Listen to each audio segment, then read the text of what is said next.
Welcome to the Wisdom of Women show. We are dedicated to amplifying the voice of women in business. A new model of leadership is emerging, and we are here to amplify the voices of women leading the way. I am your host, Coco Selman, five-time founder and Impact Investors. I thank you for joining us today as we illuminate the path to unlocking opportunities and prosperity for women-led enterprises by amplifying the voice and wisdom of women. Today, we have a guest that I have been wanting to get on the show for 2 years. I'm so excited to finally have Priya Chanduraj, who is a visionary finance executive and transformational leader, redefining financial services for small and medium-sized businesses, startups, and PE-backed firms. As president and CEO of FinTeam One, she is revolutionizing outsourced finance, making enterprise-level finance strategy, CFO services, and accounting accessible and scalable for growth-focused businesses. With 20 plus years of experience in finance, transformation, and advisory across Fortune 500s and scaling companies, Priya bridges transactional finance and strategic foresight. Priya's mission: empower 100,000 SMBs globally, unlocking $1 trillion in value through tech-driven, data-informed financial leadership. Under her guidance, FinTeam One is more than a firm. It's a catalyst for growth, transparency, and operational excellence. Priya is serving as president of FEI Boston. She's a trustee of Regis College. She's on the finance committee with the Salvation Army in Boston. She is a sought-after speaker on financial innovation and inclusive leadership, committed to driving impact through governance, financial empowerment, and community stewardship. So delighted to have you here, Priya. Thank you, Coco. I'm so glad to be here. I think this is one of those past podcasts I've been wanting to be on. So it's taken a long time for me to have the courage to be on your show. So I'm so glad to be here. And I love everything that you're doing. So I'm a true fan. Oh, you're a dear. And Priya and I met a couple of years ago at a How Women Lead event in Boston. It was a Get On Board event, and we had such a nice time. We just stayed in touch, and it was at a time when Priya was transitioning. It's so good to see all of your success and all of the good stuff that you have created in that time.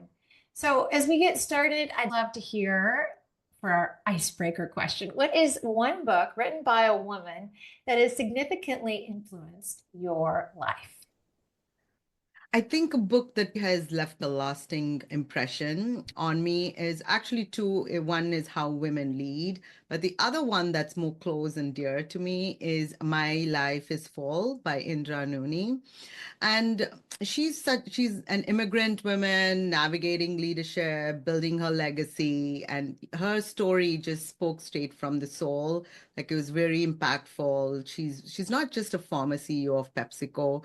She was such a trailblazer at her era, and how she defined what leadership meant. She was, she was super intelligent, empathetic. She was relentless. She had like the grit. And I think it was balancing family, culture, corporate ambition. So much of that, I say, would like mirror so much of what I've been experiencing throughout my career. And also building FinTeam One, supporting other businesses, especially women-led businesses, I feel super passionate about. That aligns with what I do. And I admire how she was so unapologetically a champion for what she did. Even now, when I listen to her masterclass series, I'm like, something came from a book. And how she empowered the next generation, I feel like she created her own stage, her own yardstick. That really resonates a lot with me, that you don't need to follow something. You can create your own path in the way you want to do it with your background and your innovative way. I really love that. Priya, Life in Full. That is a wonderful book. I'm so glad you brought it up. It's such a great example of a beautifully actualized woman and leading PepsiCo former CEO. It's a she really made such a difference. She transformed PepsiCo, and her Yeah. leadership actually really it's that wisdom of women we're talking about. The new style of leadership is creating different changes, just what we need in this world today. So you decided to make a big leap out of the big corporate and create your own company and start this beautiful Fin Team One, which has such a big vision. You mentioned before about your journey, the immigrant journey. Share with us how you got to this day and how your experience as an immigrant shaped you to where you are as a founder. What makes your journey specifically unique as you've gone through all that you have from India to here in the States? Yeah, so to be honest, a lot came from my upbringing. My dad was an entrepreneur, truly in heart and spirit. So I think there's definitely that thread in me, even through my professional journey being in the finance and accounting world. When I came here, I never really thought I would start something on my own. I was always like, okay, I mean, I'm going to be, I was in a global company, as you know, like before. And I was always like, oh, I'll work on this market, I'll work on this segment, this vertical, and which business group do I work in? That was always a big part of me. I took a role at a startup as a CFO, and I really saw firsthand the challenges of a finance organization. And having done large transformations at global organizations and going into a smaller company and really understanding like how they operate, like the information that they didn't have that they should have had, the processes and controls that we should be building, the people.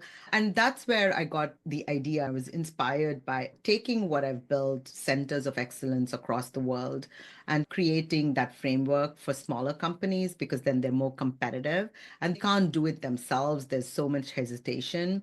The other option is they go to larger organizations. It's the service, it's the model, and it's always challenging because they can't pay that price.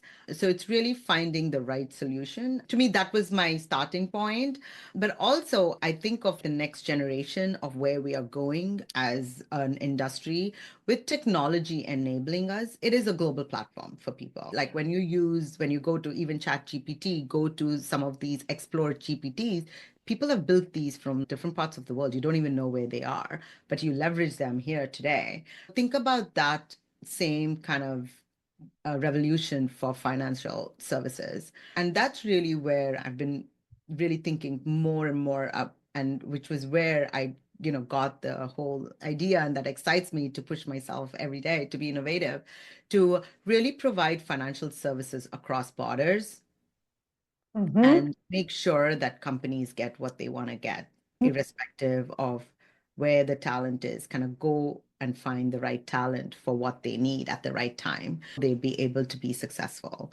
Like, I'm, the metrics. If companies don't have financial transparency and visibility, they make decisions more emotionally without that information. And that's Mm-hmm. not right. Like, because Mm-hmm. then that they're not in a successful path and they Mm-hmm. feel, so really, if I can help even 1% of our SMB market to make Yeah. better decisions with the tools and more, using financial data, Mm-hmm. I would feel accomplished. So that's really the goal, to make sure that whatever decisions they make, they're using the right information at their Mm-hmm. fingertips to make those decisions.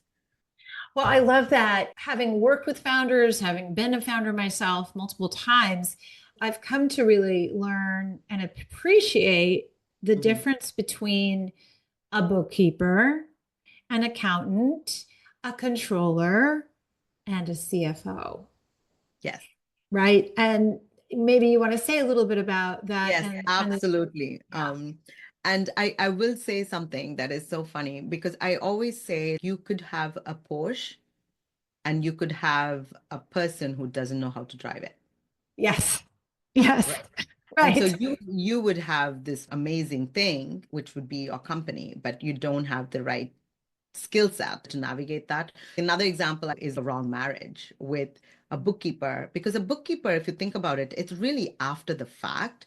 You're kind of sending all the documents and saying, okay, go record this.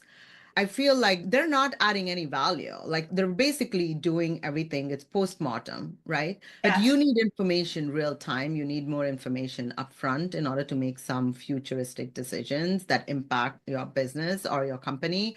And that's where whether it's a controller, whether it's a CFO, those roles really play a key role because they truly are your business partner on the financial Mhm. side. It's like, you have a CHRO or a CRO or a CMO. It's the same logic. You're having this. I think like those are the two examples. And the next thing I'm going to say is I think people today they want to work in such a model that they are experts at certain things, but they don't want to do every single thing, right? So even if you take like a fractional CFO, they want to do the most strategic, the value add type of work. They don't want to be your controller or a bookkeeper. Yeah, And that's right. that's where we are really that distinction company where we are really looking at what does a company really need? We Uh-huh. kind of build your back office Yeah, in order to support you. So that's we'll great. have an accountant, we'll have an FP&A person, we'll have a treasurer if required. We have the right skill set in order for companies to scale. And I think that's what will make us, it will make us distinct and different Yeah. compared to distinguish us compared to other companies because it's not like we're not staff augmenting people. We're really looking at this model more like, okay, it's a fractional service, but the right service for the right time. And then we take the onus of ensuring it's all delivery based. So we will make sure that you have the information and the deliverables for each of these areas. So that's what's different. Great. So I've heard you talk a lot about financial leadership and redefining the CFO and what that means.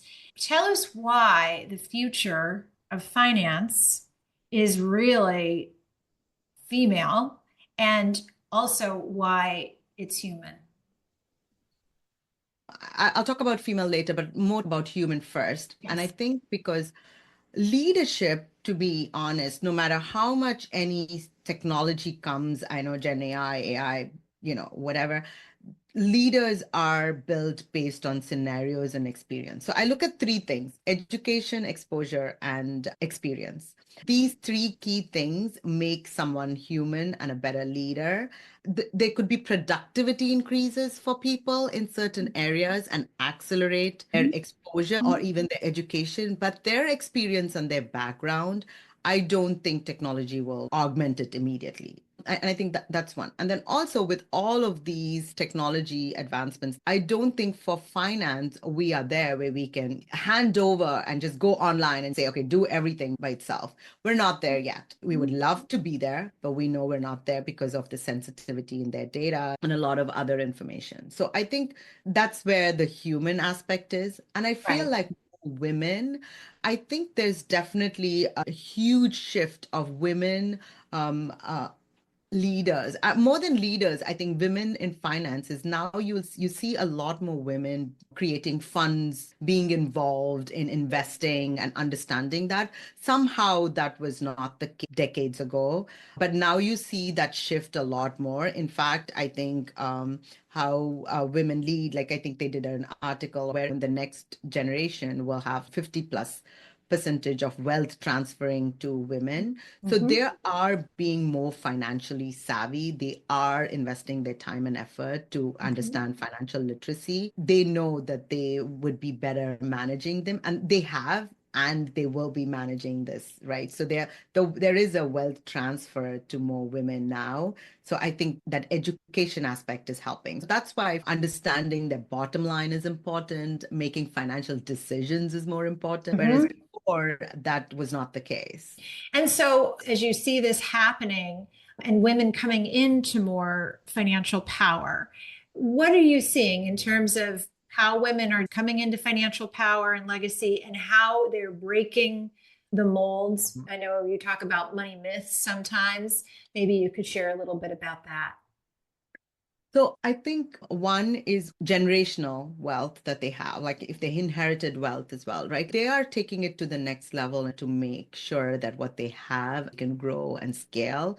I think their approach is very different compared to some of the other people. I see such a drastic shift. I was on a certain conference called Dealmakers a couple of years ago. I counted the number of women in that room, and there were no Mhm. more than 10% in that room Mhm. compared to, Mhm. and this year, I think there was more than 40%. It's amazing. So, so Yeah. that itself says, and they have a great way of showcasing. It's like one third practitioners, one third sponsors, and one third entrepreneurs and investors. So when you look at that pool, and I'm like, okay, if I say in each category there was 30% more, that clearly showcases that women are in center stage more, right? In all categories, not just one Right. area, because they're being providers, they're being, entrepreneurs. There's a whole rise in them, as also investors and PE firms are, have a lot more women. So I wouldn't say there's one area that they specialize in. I think in my view, they're required in all areas, Mhm. because then you build that ecosystem, like a trusted women network that they work with. It's like the buddy system, right? Like we're like, oh, Coco, I need help. Like, that's what we want to be able to build. And I Yes. think that only comes when they're in all areas, not just a few areas, because then it's like, you have a banker who's a woman, you have the entrepreneur who can understand, and maybe they're all juggling their kids and stuff like that, but they still can go for a walk and talk and close a deal instead of being on a golf course, for example. So I think you'll see a lot of those, a lot of people I hear about, like yoga classes, they Mm. do yoga Mhm. together. So you'll see the trend changing in various ways, and not being, in just a certain way. That's great. And so as you're seeing it, you and I are on the same page of promoting financial literacy and wealth creation for women. When you start working with entrepreneurs and they're getting their ducks in a row by using your services, what do you see as the big things that are holding them back because they don't have proper financial operations? What are the big things that you see that are glaring at, boy, that's what we've got to help them with?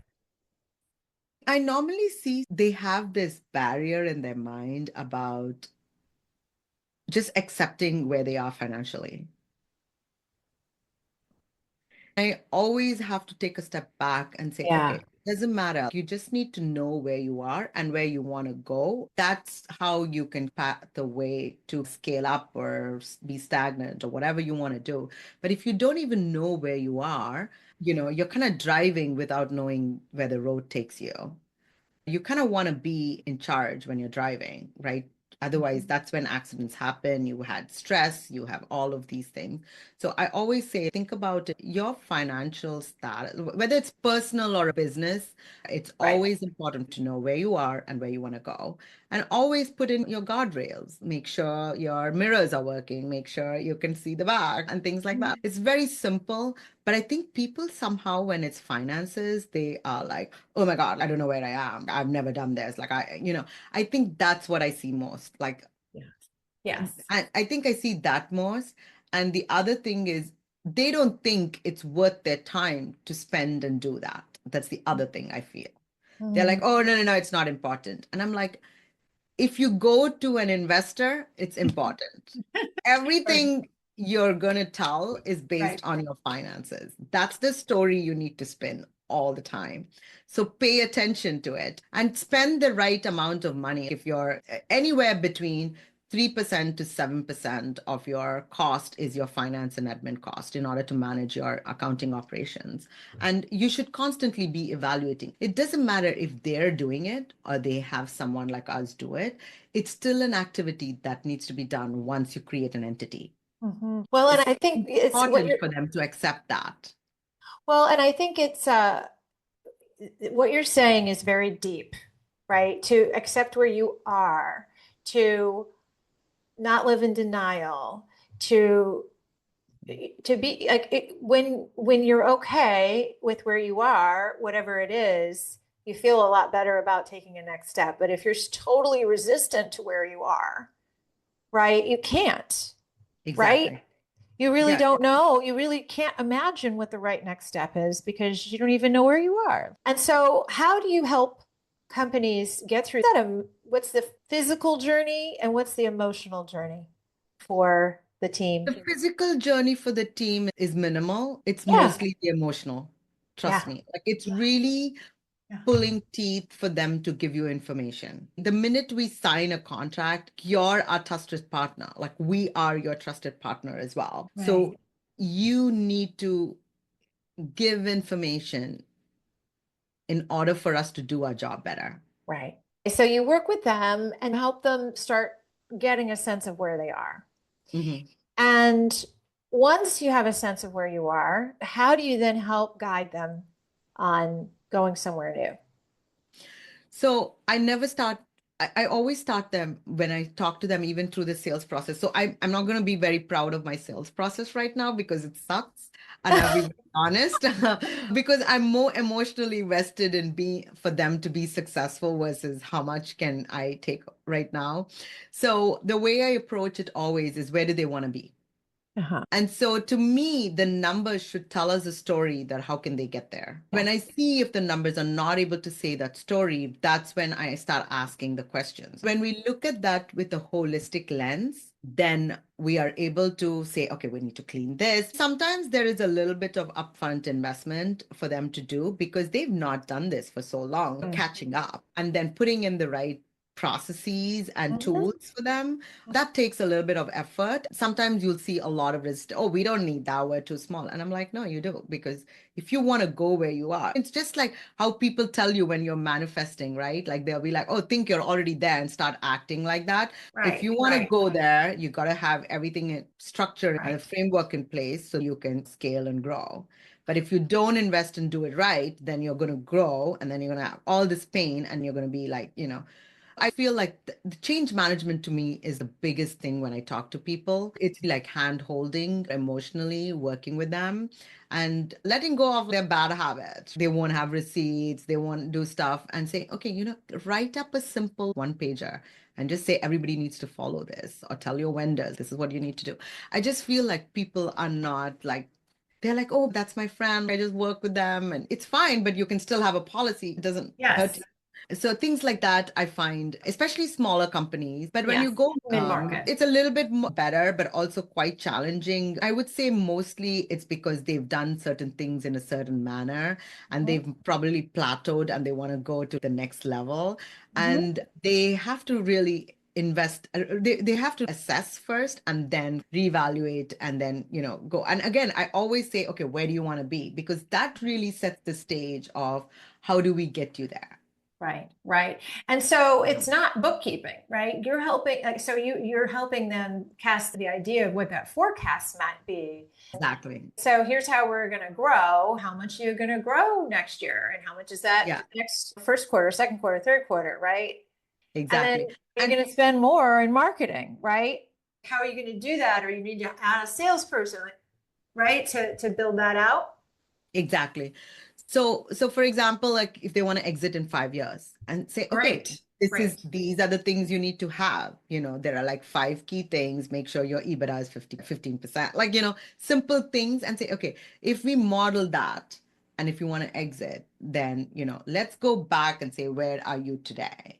And kind Yes. of build a map of how to get there. What do you need to, do you have excess baggage you need to cut off? What do you need to do? Look at the business risk overall and Mhm. support them. Sometimes they're ready to hear it, and most of the time they're not. It's really looking at their key objective, saying, year one, this is what you want to do. Year two, you want to do this, and kind of, help them get there.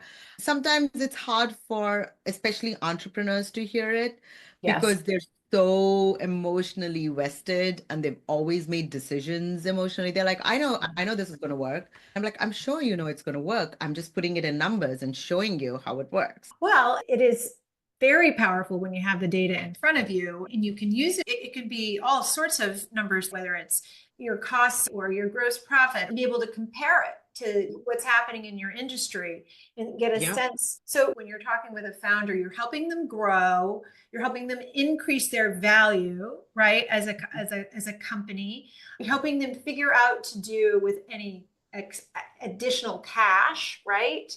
Whether they're going to reinvest it or pay them out. Talk through some of these things that you help Strategy. people, yes, strategies Yeah. move through. So it really depends on, like I always go, it's not a one size fits all because it's such a personalized thing for a business. It has to be aligned with the business objective. Let's say they have debt, they want to pay down debt. Then we say, okay, that's an objective, right? And let's say they want to, get more equity, then that's an objective. There are different criteria we have to look at and then say, okay, what makes sense for you?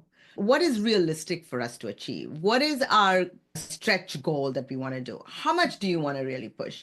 And I do love to work with companies that want to scale because that just puts me in this energy where I'm like, oh, wow, this is what we want to do. Let's go do it. So I think that's where you get creative. You help them cautiously. You don't want them to take a huge risk where they have no return. But you want them to take cautiously risks where they do see return, but we mitigate the risks in certain ways.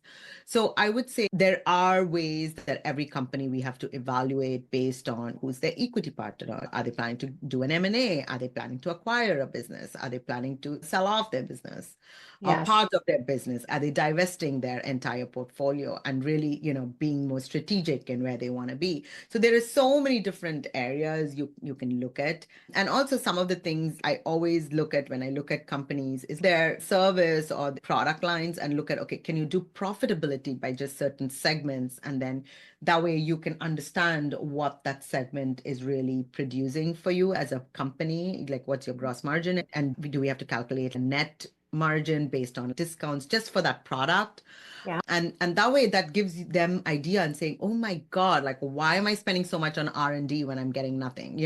I have this product, which is my most profitable product, and I have a great go-to-market strategy for that.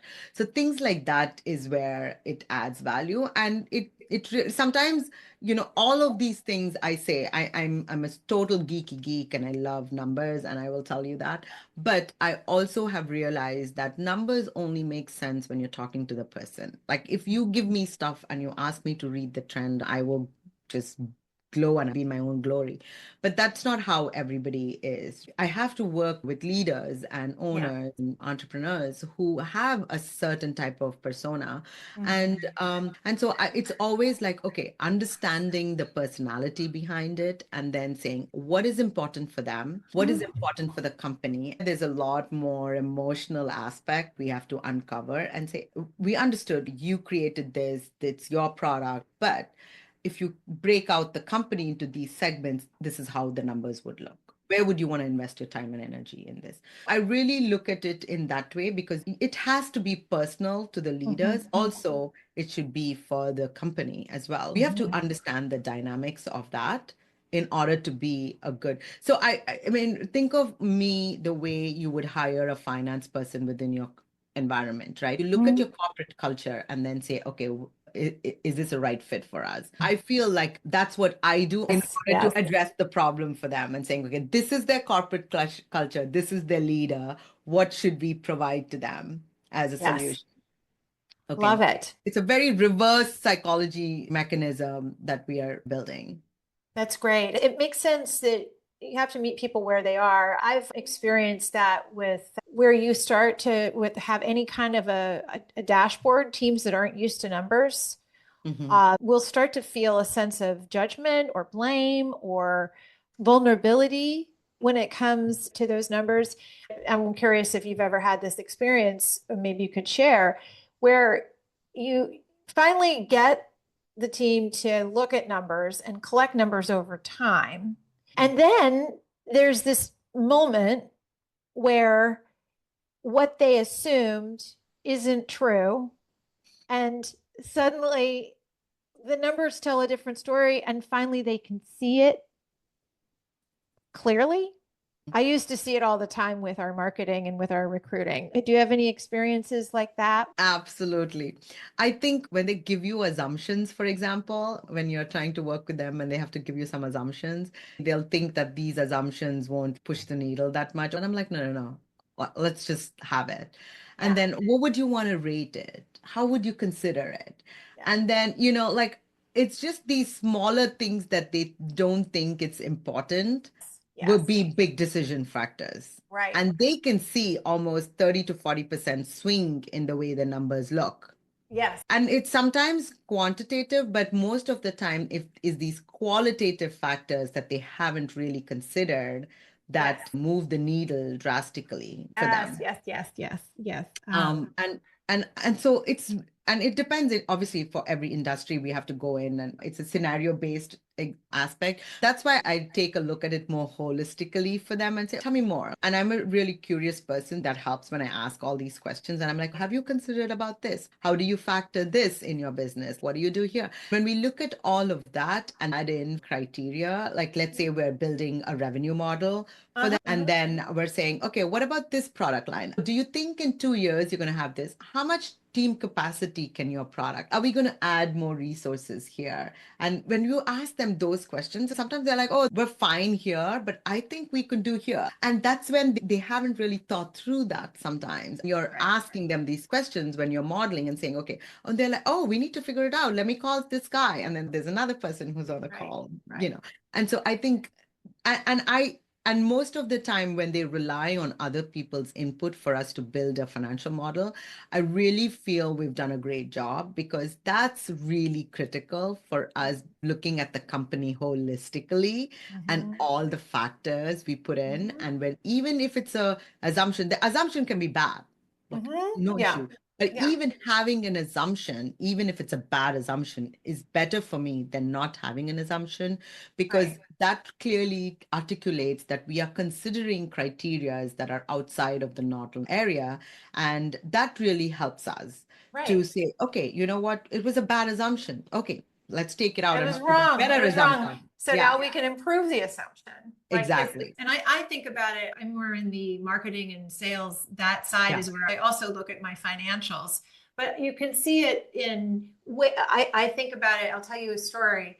We were at Illuminate, and early on, you know, we were not profitable.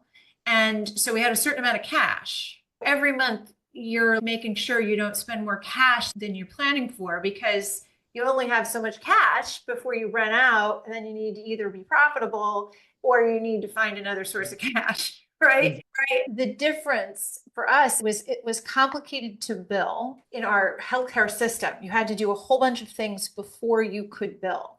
And so you had to get doctor's orders signed, and you had to get documentation done, and you had to have these specific paperwork. If you didn't have Everything lined up. the system to get those doctor's orders signed, it actually changed us from being able to get paid.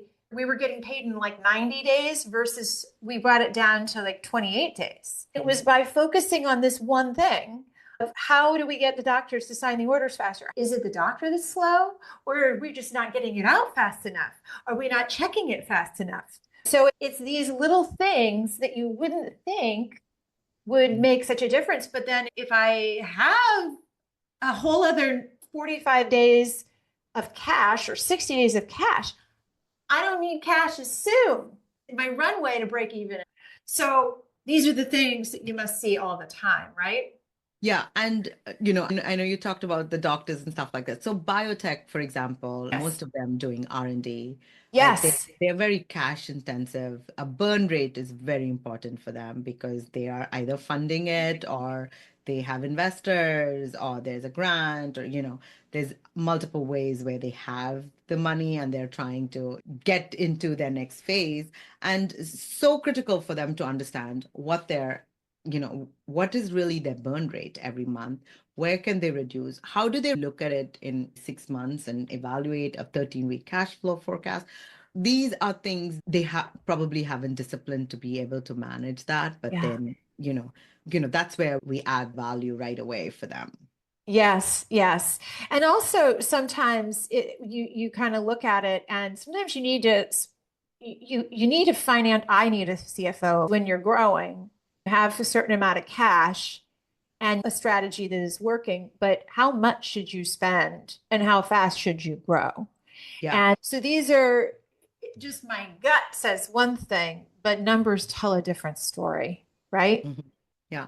And also, I know people think CFOs are only there to restrict spending. That's not the case at all. No, Because a no. lot of them say, oh, our fractional CFO said this. And I'm like, no, their job is one fiduciary responsibility to Yeah. ensure that the company is performing at the best level financially as well. But also, they are an amazing partner to the company in order for them to scale. They're really that strategic partner to Mhm. enable you to scale successfully on the financial Yes. front, to make investors make you look great in front of investors, to have the right set of guardrails. What do they look for? How should we, you know, ensure they're really your, I would say, like a financial marketer for your company, because they're Mhm. looking at every aspect of the organization before it goes external, cleaning it up, supporting everyone in order for Mhm. them to be able to go to external people to evaluate and ask the exact same questions again.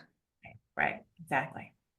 Well, I think that's such a distinction that you made, Priya, that if all they're doing is looking at the past and telling you what you can't spend, then you don't really have a CFO. You know, a CFO is helping you solve your challenges of growth, cash flow, funding. And, so that's a big distinction. There should be a Mhm. person who can help you figure out how to get to Yeah, where you know, not tell you what you can and cannot do. exactly. So, Priya, as we move towards close here, what is a final word of wisdom that you would like to offer to women founders leading and growing visionary companies? For me, I would say like every company, every business, no matter how small or how big, they really deserve to have financial clarity. You always should have financial clarity no matter what. And I think having the financial clarity, strategic insight, and the tools for you to scale, but whatever you decide as a company objective, you should be confident with that, not be stressed, oh, I'm going to do this or not. I think that's the message I want the world to take away. When you create a company, you have a financial obligation. You have to think of that. As an entrepreneur, when you think of creating a company, not an idea to a company, you take on that financial responsibility, the compliance responsibility of being an entity. So to me, at that stage, wear this hat as well as a responsibility. And I think when you do that, that's really a key message for people. I really believe that finance is not just about numbers, it's really about empowering you to tell your story in the Yes. right way, Yes. Yes. using numbers. It's giving entrepreneurs, especially women and minority founders, that empowerment to use their company Mhm. and share the story financially. Mm, beautiful. I love that. And I think that has so, I mean, I can go on and on and on, but really my vision is to revolutionize the way we scale SMBs, to bring them the gap between operational chaos and just strategy with clarity. And I think so many leaders, as you can see, they rise boldly and they have created lasting legacies. It's really through financial and accounting, to be honest, 101. Once you understand that and you know what you need to do, it just makes it super easy for you. That's really the core of what I want to leave behind, and even FinTeam One as a company. Oh, I love it. And I was looking at your website, and you have a very inspiring description for your vision. Let's see. It talks about if I'm getting my notes here. Where is it? FinTeam One. Where is it? Vision is to transform the financial landscape for businesses of all sizes and bring the future of managed financial services to small to medium-sized companies. Our mission is to empower businesses with the appropriate financial tools and expertise needed so they can perform wonders, right? So that's what we're all here to do, is to perform wonders. And so how can listeners find your company? What's the best way to get in touch? How is the best way for them to experience the services of your company? So the best way to reach us is going on our website. It's www.finteam.one. It is ONE. Not .com, it's fin. If you go to contact us and send us an email, it'll come to our team and we'll be happy to get in touch with you and support you guys. Wonderful, wonderful. So helping you get your financial clarity in place so that you can work wonders. So thank you, Priya. It's such a nice time to be with you. Thank you for joining us on the Wisdom of Women show. And to all you trailblazing ladies and allies out there, please be sure to like, follow, and share on the Wisdom of Women show on whatever your favorite listening or viewing platform is. And don't forget to infuse more wisdom into your business. Take the Growth Readiness Quiz at aforceforgood.biz/quiz and uncover where your insight is needed most in your company. The world is made better by women-led business. So let's all go make the world a better place. Thank you. Yes, thank you. Thank you, Coco.